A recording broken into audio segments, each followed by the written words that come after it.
We have this idea that if we want to lose weight, we join a gym on January 1st, we start working out regularly, and eventually we slim down. Well, here's some bad news. I read more than 60 studies on this, and it turns out exercise is actually pretty useless when it comes to weight loss. Dr. Kevin Hall at the National Institutes of Health has done some of the most important studies on exercise and weight loss. We need to rebrand exercise. Exercise isn't a weight loss tool per se. It's excellent for health. It's probably the best single thing that you can do other than stopping smoking to improve your health. But don't look at it as a weight loss tool. Exercise will definitely help you live a longer, happier life. It's just not the best way to lose weight. And the reason it has to do with how our bodies use energy. You may not realize it, but physical activity is actually a tiny component of your daily energy burn. There are three main ways our bodies burn calories. These include your resting metabolism, so that's how much energy your body burns just for its basic functioning, just to keep you alive, basically. The other part of energy expenditure is the thermic effect of food, and that's just how much energy is required to break food down in your body. The third part of energy expenditure is physical activity. For most people, physical activity, that's any movement you do, only accounts for about 10 to 30% of energy use. So the vast majority of energy or calories you burn every day comes from your basal or resting metabolism, over which you have very little control.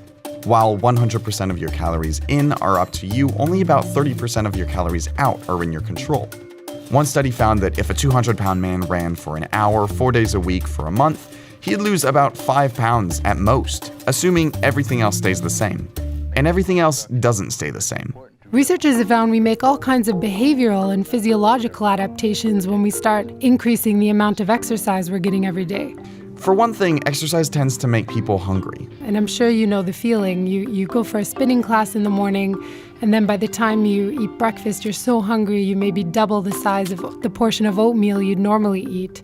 There's also evidence to suggest that some people simply slow down after a workout. So if you went running in the morning, you might be less inclined to take the stairs at work. These are called compensatory behaviors. They're basically the various ways we unknowingly undermine our workouts.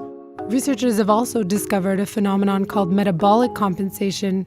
As people start to slim down, their resting metabolism can slow down, so the amount of energy you burn while at rest is lower.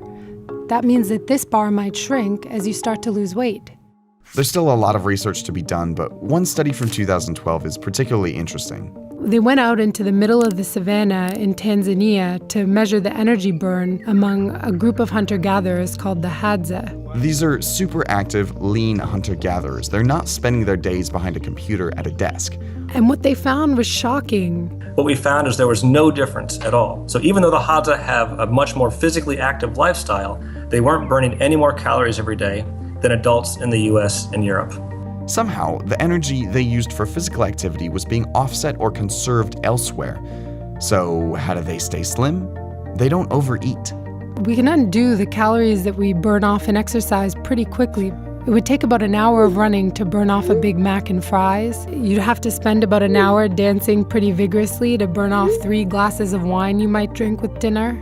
An hour of cycling really intensely on exercise bikes to burn off about 2 donuts.